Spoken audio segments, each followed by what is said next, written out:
everybody. This is episode 4 of the Triflow Podcast, and we're going to be talking a little bit more about sales and marketing in this one.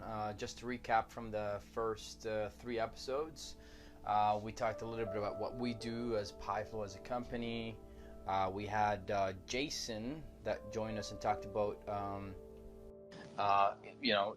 how he's launching his challenge about writing or authoring a new book. Hello, Joe. Finally. I made it. Yeah, sorry about that. The gyroscope didn't seem to be. Yeah, you're working, black. Oh, there we go. Now you're back. Oh. Now you're back. Hello. Okay. Hey. Yeah. Hello. Can you hear us here? Yes, loud and clear. Yes. Good. That's great. That's great, Joe.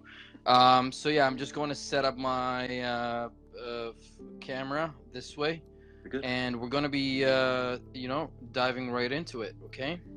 Yeah. So, how you doing? I was gonna say, mind if I do the classic introduction? Oh, we have to do the classic introduction. Let me just get in the front, and hopefully I can see my reflection or yeah, there we go.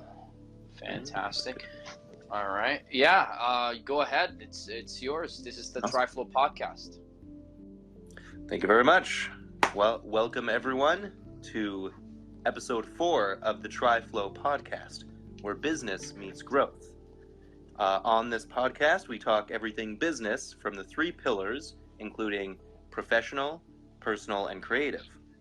So, as Sal was mentioning earlier, today's podcast will be more about reflecting than doing an interview per se, and specifically about sales in general, and the tactics and the tools and the sort of the philosophy of salesmanship. And so, in a way, this will kind of be an interview for you, Sal, if you're prepared. Yeah. Oh, I'm definitely not prepared. I'm totally, as always. Yeah, but the style, I mean, it's the way of being a salesman. My intent. Well, yeah, just sell your way through it. That's right. The wing it mentality. Sell your way through it. No, it's more like, as long as my intent is really to give value to whoever is watching this, and that is my intent, I will do my best, and I will give my best. And I got my water here, and that's all I need to just go in and deliver and give my best, and that's it. And that's all you need, man. Believe it or not. People will tell you, oh, you got to prepare, do this, that. Sure, yes, that's awesome. But at the end of the day, having the intent and wanting and having the desire to give back to people and giving value is really what matters. So yeah, that's what we're going with for now. This is really this I feel like this podcast, and correct me if I'm wrong, please go in and jump in and intervene if need to. But we're really just growing this podcast as we go, and we're really just pivoting and moving and changing things, and really just responding to what people want. And we've been getting some feedback and just taking that in and really shaping it to whatever is going to be in the future. We don't know what that's going to be, but as long as we have the customer in front of our eyes, in mind, and our intention is to serve the customer, which is what we do, and provide value, then we're going to succeed. It's inevitable. Yeah, and that's a great point, because that's a lot of the reason why startup businesses fail is usually motivation begins to fall behind, and people sort of stop believing in themselves. I feel like that's one of the biggest issues. It's not so much the hurdles that take them down, but themselves. They take themselves down when the hurdles. 100%. Yeah. 100%. So it's that's mind over matter. Yeah. Good way of thinking about it. It is. It's definitely mind over matter, and this really ties into back into sales, and we're we're gonna talk about sales, and I mean maybe we're already started talking about sales. So mind over matter, and really where people like lose the focus and they lose the motivation is because they focus so much on perfecting this amazing thing. Oh my God, this is my baby. You know, this is Triflow Digital is my baby. This is whatever this company XYZ is. I'm gonna make it so perfect, right? And they forget about what the purpose of this thing is, which is to, you know, the end point is to serve the customer, solve the problem, provide the solution, right? So it's all about the focus, right? And the same thing is when you are doing a sale, when you're selling.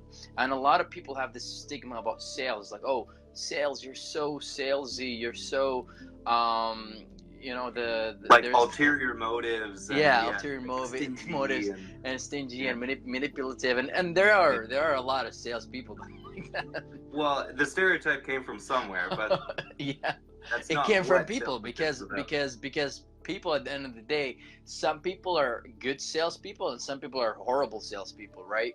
I mean, not in a sense as like they're horrible, because I mean it goes back to the idea of human nature. Within human nature, you're gonna have the good and the bad, right? It's the same thing as any race or, you know, from any country, or you're gonna have the good and the bad, right? The same thing with salespeople. The same thing with anything else, really. There's gonna be good and there's gonna be bad, right? So, but then what does make a good salesperson? What makes a good salesperson, or what makes sales effective? What is an effective sale, or what is an effective sales strategy or sales process, let's say? So a good way to look at it is by going back. We can often work towards a better future by looking at our history. And when it comes to sales, there's evidence of, you know, ancient civilizations that we've had. Sales has existed as long as civilization has existed, right? Right. It's a exchange of goods. So before money existed, people would just trade whatever they had, whether it was fur or meat or whatever.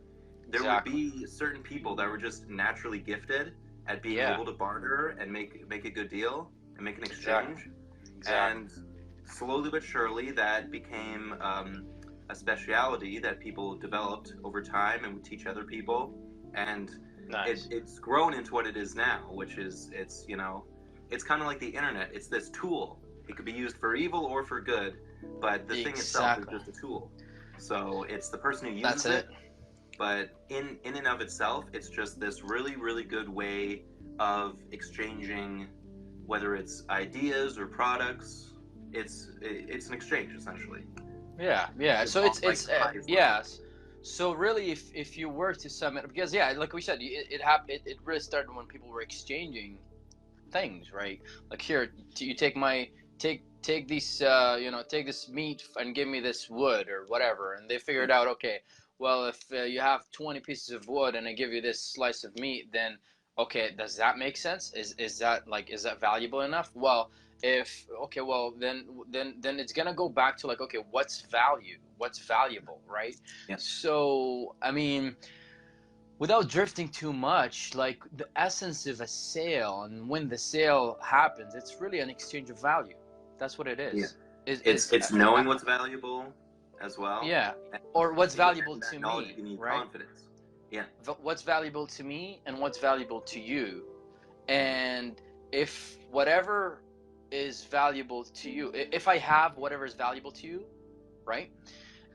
And it needs to be valuable. So the best thing is, when I went to the Funnel Hacking Live conference, there was an example where they mentioned the exchange of a water bottle, or let's say this cup, this cup right here, and I don't know if I have any money, and the dollar, right? So I have a dollar here. I have a loonie.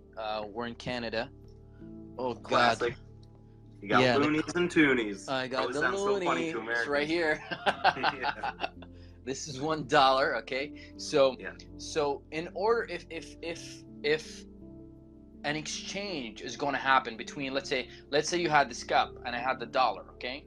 Now, if I were to, if we were to have an exchange where you would take the dollar and I would take the cup, what is the value? what is the times of value that you're going to take up as valuable, right? What is the amount of value that you're going to consider as valuable for me to give you this dollar? I'm not sure if I'm using the right terminology, but basically this dollar, or to put it in other words, needs to be 10 times as valuable as this cup for you to be able to give up this cup to me. Yeah, give away. So and the same thing for me. I need to consider this cup as 10 times valuable than this dollar for me to be able to give off this dollar. It's not equal. It's not equal in value. So the cup and the dollar, it's funny, even though the exchange happens, but in my perspective, the cup holds 10 times more value than the dollar. And from your perspective, the dollar holds 10 times more value than the cup. And that's why the exchange happened. Mm-hmm. And money is an interesting thing, too. If we only want to touch on this for a moment, but... Oh, that's a totally different story. Yeah, but money was literally only created as an exchange tool.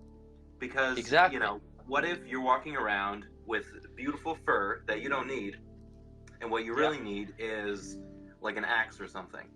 And so you're walking down the countryside and you keep running into people. I should have put more water in here. Yeah. Oh, you're out of water? Sorry. Oh no. Yeah, I ran out of water. Yeah, sorry, you were talking about the fur. I definitely, if you sell me the water now, it would probably be way more valuable. I got you when you need it. Exactly. Then especially that I can't leave this location right now and leave and come back because we're live, right? Yeah, that's true. That's funny. Yeah. But anyways, you're telling us a story. Yeah, about the whole idea of money. So someone's walking along the countryside with this beautiful fur that he doesn't need, and he comes across all these people who need the fur, but they don't have the axe. So they don't have anything he needs. Then someone or a group of people come up with this ingenious idea where they're like, what if we just take these coins and, we stamp like the king's face on it or whatever it was. Wow. Now... here's this thing that we can all in this country, because it's the king of the country, can agree on is worth giving objects for. Because now that you have this coin, you can use the coin to then buy an object you want. So you want an axe, no one has an axe, but they have this coin. So you go, okay, so you'll give them your fur for the coin. Now you keep walking down the street, and then you come across someone who doesn't want fur, but everybody wants money. So you give him the coin, and now you get the axe. And that's the concept of money. Money is this universal thing that you can use in exchange for products you might want. And that's a perfect example. Yeah. Yeah. And now it's come to this situation where money's like digital now, it's exactly. Abstract, we have Bitcoin, we have coins and the Bitcoins and even just your money in your bank account. A lot of people don't have physical money anymore. It's just plastic it's card. just digital. Yeah, it's a plastic card. It's digital. It's just numbers. Yeah. Illusion of money. It is. It's almost an illusion. It is. Yeah. It's cool. It is cool. And people get caught up on the fact that, hey, this is a dollar. It's money. Like, what is money exactly? Like that was a great example. It's definitely a tool. It's definitely a tool. So that's awesome. That's the beginning of everything is money, and that can help the whole salesmanship sort of propel. Because I mean the money, like the way that you can think about money is just a measuring tool. Like you said, it's just a measuring tool to measure value. Like the more value something has to people, but the people have to agree that thing has that much value, right? Like for instance, when Apple came out with the Macintosh, right, and they said, oh, it's worth $2,000 and $3,000, right, and they just said, okay, it's worth that, right? Yeah. So they just people would just agree. Yeah. Yeah, and a lot of people get behind it, then it's an agreed upon thing. It just becomes a fact. That's pretty much it. That's pretty much it. It's just the market needs to decide what this thing is valued at, and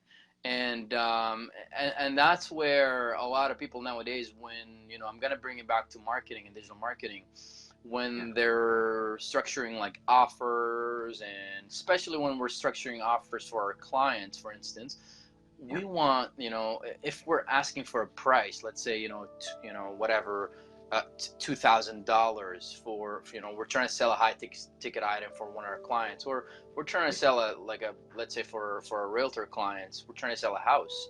Like, okay, well, if you're trying to sell this house, or you're trying to sell this property, or you're trying to sell this high ticket item, what else, how are you differentiating yourself from everybody else?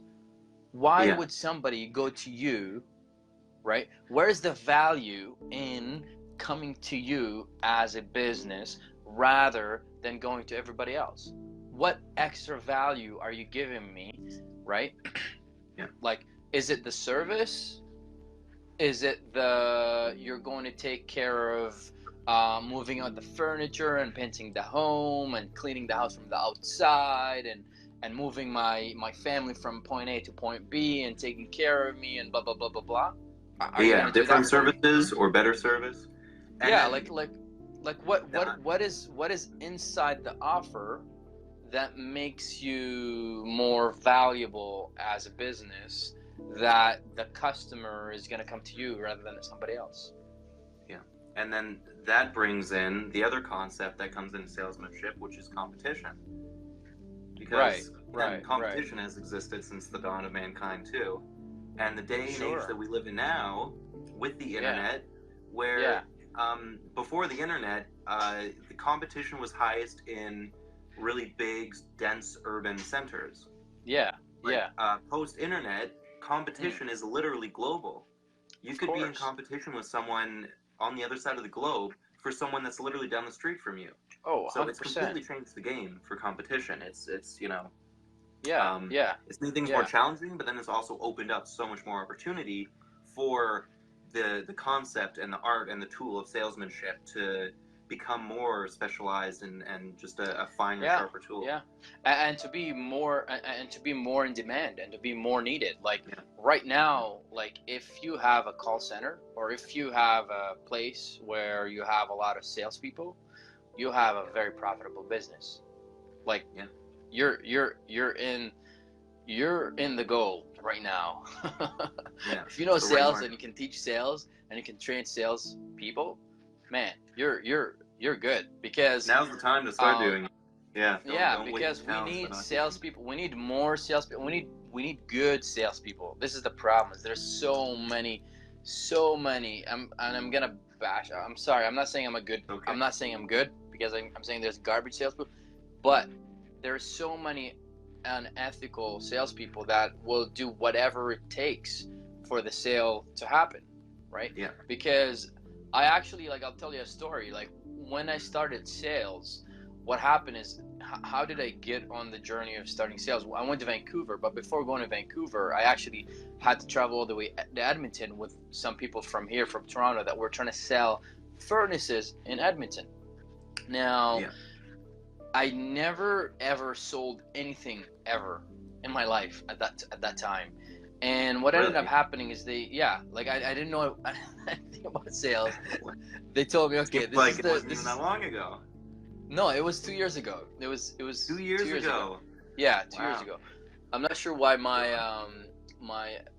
is everything okay with the camera? Because my flash just went off. You look the same. Okay, that's good. Yeah, I think. Yeah.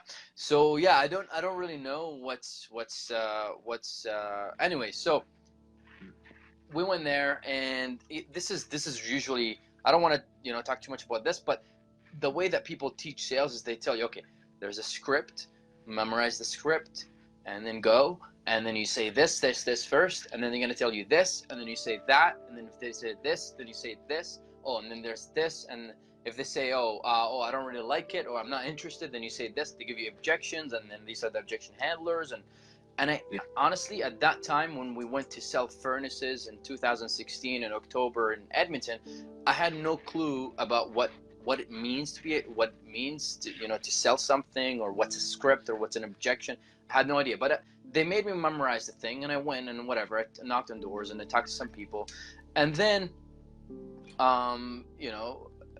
after 1 week, after another week, I'm trying to understand, I'm trying to ask people to sign this contract. I started reading the contract at the back and stuff, and they were putting like, the script was saying, oh, well, you're gonna have these savings, but in actuality, they were asking people to pay money, and there were no savings. It was kind of bullshit scam. It was like the furnace is like 98% efficient, and the furnace that you have at 80% efficient, blah blah, and it was almost like a trick that some guys just learned, and they just taught everybody to do, and they tricked people. So there are a lot of, and that's where the bad rep for salespeople come from people that do that. So as soon as I found that out, it was my third week in Edmonton, and I literally, what I did was, I was in the motel. I started applying to jobs in other sales jobs, because I found out like this is not ethical. It doesn't really resonate with what I do and what I stand for. So I ended up going to Vancouver, and that's where I started the sales job at Ledcor, and everything changed from there. But that's kind of where you can see the divide. Yeah, you can see the divide, and we definitely need to look up for people that understand sales very well and train sales very well, like Grant Cardone or other big names in the industry that teach sales based on understanding, and they have training material for it and things like that, and just your own self-education as well, like audiobooks and trying to for people that want to start learning sales, like YouTube videos and things like that. But yeah, that's kind of it. It's not just memorizing a script and objections and then going out and just like that's not a way to sell. And please don't ever sell that way. Yeah, and plus you don't learn by doing that. You just become a machine. Yeah, so that's pretty much it. It's not beneficial. It's pretty much, you just memorize, you become like a machine. That's pretty much it. You just spit it out, and you don't even really understand what the hell is going on. And that shouldn't be the act of salesmanship. A salesman should be someone who is doing an honest, description of a product that they're trying to get out the door for their company or for themselves. Yeah. So it's the world we live in. Unfortunately, it's full of unethical situations. But if there's enough teachers that can provide, whether it's an online service or if they do live teachings, to showcase the difference between the good and the bad, and to say this is how you should be doing it, and this is how sales will become better. Right. Because skimming the barrel, it doesn't work in the long run. It's a short-term thing, Right. Yeah, exactly. It's a rare case that someone who's unethical actually makes it their whole life doing that without getting caught or without, getting scammed themselves. Yeah. And exactly, that's the whole point. Is that energetically and just by doing something like somebody is going. If you're going to do that for somebody else is going to do the same to you. It's just like karma, whatever the law of whatever karma, it is. Right. Yeah, karma is a thing, man. Like whatever, and because when you're doing that thing that you do, it's not right, and you're really just just putting all this negative energy into you, and eventually somebody's going to come and do the same to you. So, sales, there are certain ways and certain areas and gray areas where are you pushy or are you aggressive or why are you making somebody buy something even though they say no, or why do you keep coming back and following up? There's the price of following up and keep coming back to the customer, and okay, well, there are a lot of things, because you have to understand that human psychology too. It's there's a fine line between the unethical and actually being a persistent salesman.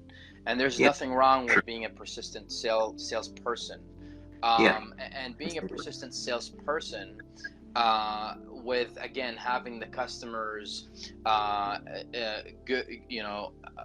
wanting the better outcome for the customer is something totally different, because you could actually get the customer after the 7th time to do what's better for them, after you've explained it to them 7 times that this option is actually better for them. And they could say 6 times they will say no, and then the 7th time they will say yes. And then after you've completed the sale, and you've sat down with them, and they're they've already completed the purchase, they will start thanking you for for a customer to leave happy. That's the best case scenario. but they'll thank you. They will thank you that you've been so persistent to the 7th time and you haven't given up, because they actually needed and wanted that product so bad. But what held them back from purchasing that product or buying it or buying that car or whatever it is, even though they wanted it really bad, is just themselves. So going back to the beginning of the podcast when we talked about, okay, what's holding you back from doing whatever you want to do is actually yourself and your mindset and doing business. And some people like give up too easily, whatever. It's the same thing happens when you're trying to give value to somebody. Sometimes they're not ready. Sometimes they have a lot of apprehension, just because they don't know. Apprehension, or it could be just a lot of triggers from the past where they've signed something where they've been scammed before, or they've signed or they bought something they didn't need, and they're thinking that this is the same situation as before, even though it's totally they think it's the same pattern, even though so basically what they're scared of on the other end is that pain that's associated with that old experience that they've been through.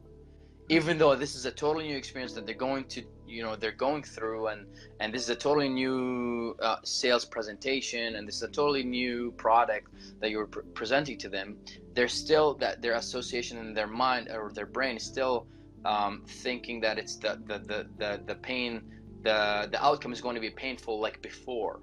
So in those situations, like, you have to be able to really understand the difference, and you have to be, as a salesperson, you have to be very aware. Like, your awareness has to be so high that you're able to understand what is going on inside the sale, and you literally have to feel the sale and be able to understand when someone on the other end is actually, has understood and gotten whatever you're trying to provide to them and explain to them or not. And you have to keep trying to the point where they actually understand whatever you're trying to communicate to them. And once they do, then and only then you can go for the close, and then you can make sure that exchange of value happens. And then once that exchange of value happens, then the customer benefits first, and then the other party benefits as well. But otherwise, the whole process of doing the sales is really not useful if you don't really close, and if you don't really complete that process. But again, I mean, we weren't really deep here about sales, but it's good though. I think it was a good conversation. We covered a lot of ground. We definitely did cover a lot of ground. Hopefully we didn't lose anybody talking way too deep here about sales. There is one thing in review of everything you talked about, because I'm obviously learning a lot of this too, hearing you talk about this in detail, right? Because I haven't gone through anything, like any classes or anything. And something that I've heard you say before, it has a lot to do with like the gut feeling, which is also known as intuition, which is sort of that social like sensor that you can have in your mind that tells you whether or not this is a good situation or bad situation. Or you can tell that maybe the person's just apprehensive because of a past situation. And so you sort of feel on that by like asking them certain questions. Right. It is in the questions. Obviously practice brings things, So it's this is what happens is, once you've done sales so many times, and there's no other way than doing it. Like, you have to do it. Like, because what happens is, what you have to do is you have to read body language. You have to read the facial like their facial expressions. You have to listen to their tonality. You have to sometimes they're even body temperature, dude. You can feel somebody's like warm or cold or whatever. Like, it's that detailed. And once you've it, and it's like a muscle. you've done it so many times, then you know when the sale is going to happen, and and that knowingness comes from experience. It doesn't come from watching videos, or it doesn't studying constantly. Studying constantly. It comes from studying and applying. Through studying experience. And applying. Yeah, through experience and through meeting people and a lot of people, and talking to them constantly and going through that process many, many, many times. But if I were to break it down to like what really gives you that feeling, or what really gives you that knowingness, that intuition that you've closed, or you've done the sale, or you've completed the sale properly, or it's time to do the close, or the sales. Sometimes if you're talking to somebody and they've made an epiphany or a realization when you're explaining to them a certain process or a concept, what would happen is their pupils, their eyes would actually like dilate, and you could see the surprise. And that's one way that you can tell, like, hey, the sale's been made, like they've actually gotten what you're trying to. The aha moment. The aha moment, like they got that. And this is what sales is really all about, is creating those aha moments along that presentation that you're trying to present to your clients, or customers, and making them see this other reality. Because when their eyes, like their pupils actually dilate, they're seeing this other reality that you're creating. Like, hey, you've been doing marketing wrong all this time because you're focusing on all these like, whatever little SEO things here and there, but you haven't really thought about the bigger picture of your online business. Well, we have, and we know the answer. So ask us about it, and we'll tell you. But I mean, at the end of the day, is like, if you explain to them what it is, and you have to give analogies, and you have to try to relate as much as possible, so you can bring their level of belief from wherever they're believing, and really do like a 180 or even sometimes a 360 switch for them to be able to see that other reality or that other possibility. But at the same time, it doesn't stop there.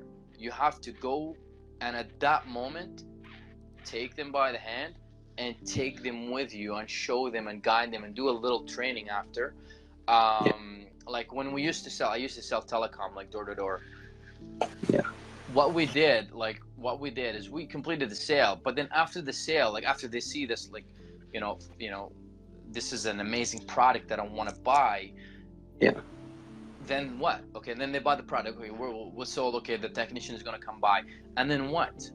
Well, what next? What happens next is you got to show them how this new thing works, how this new reality is going to be, how this new reality is going to be nice and easy and simple and to the point, and it's going to look amazing, and it's going to be nice, and it's going to be this amazing thing. So if you don't have that ability to, one, like persuade them to forget and let go of their old past beliefs, and at the same time, like, insert new beliefs and new possibilities and new ideas and new realities of a better future, and then show them how they can get there and guide them in the process, that is one hell of a salesman or salesperson or saleswoman that is doing their job properly, and that cares about the customer and the client, and that is there to help. And really, that is the best version of the salesperson, is someone who's being helpful, someone who's being of a service to others, and someone who really cares. Yeah. Well, couldn't have said it better myself. I mean, that's the perfect sort of explanation of the ideal situation of what a salesman should be, a salesperson, and what the concept of that entails. So, thank you very much for sharing all of that. With, not just me, it's but my pleasure. Else. Yeah, it's my pleasure. I've been holding on to it way too long. I know, you gotta get it out. You gotta share with the world. Well, thanks for sharing with me, and obviously, we'll get this out there on Triflow, and everybody else will see. So but this has been great. This has honestly been a great conversation. I learned a lot. Thank you. I'm glad you're learning, Joe. Well, you're gonna be learning a lot, man. That's the whole point of the podcast. Is we're exactly. gonna have, and that's just me. We're gonna be learning from other people, like strategically, just like Daxi said. Yeah. This is it. It's all about making the connections, and through the connections, we're able to, bring it together. Grow and reach out, and at the same time, bring people together and provide value. And when people like hear this and like, oh yeah, I actually learned something, from Triflow Digital, then they're going to remember, right? Yeah. Couldn't have said it better myself, honestly. Yeah. Yeah. Perfect. I mean, honestly, thank you, like, Joe. I think that's a perfect way to end it. That was awesome. Yeah. What's your take on this? Like, let's get you. What did you learn? What did you learn from this conversation? Well, I'm putting you on the spot. No, of course. Well, first, obviously, I gotta hit the field if I ever want to be a good salesman. But also, just the holistic value I learned a bit before, but from you, like just being in the company, obviously, and the sort of morale that Triflow has. Yeah. The concept is that we want to be a holistic company that not only provides for the clients, but then follows up and makes sure that they understand everything that we're giving them and everything like that. Exactly. But then also just being able to read people, right? I mean, that's something that some people might do without even knowing they're doing it, like just a secret salesperson in waiting kind of thing, like a diamond in the rough. For other people, they don't actually know that maybe they haven't like been in enough situations to pick up on things like that. So just all of that. It's great tools of information to be handing out. Of course. Freely, of course, and tools of information that you will carry with you for the rest of your life. Yeah, once you hear something, you can't unhear it. Like the trajectory of your life is really changing by the second, like by the degree, by the millidegree right now, because all this information, it's the number one thing that every successful person that that's why I want to actually learn sales is when they say, okay, what is the most, like, what's one of the skills that you recommend, is actually sales, the number one skill. So I definitely recommend, like, yes, go do some door knocking, yes, go do some cold calling, yes, go do some selling, yes, if you want to take life by the neck and just fucking own it, then you have to know sales. That's it. I think we're done. I hope we made a point. Been incredible. I think so. So awesome. So for an ending, for a proper outro, we could have a long speech, we could have like a catchy thing to say. So for right now, off the top of my head, we go with this has been the end of today's Triflow Podcast, and with that, we will go. No, that's bad. This was Triflow. Go. Now time to go. Right. Yeah. No, that's I mean, sure, we'll definitely work on it if it's not. We'll work. If it's not it, we'll work on it for the next one. All right, thank you so much for your time, Joe. Of course, thank you. Yeah, it's been a pleasure. Thank you. Yeah. All right. I'll see you. Cheers. Have a good one. Yeah. Bye. Cheers. You Bye. too.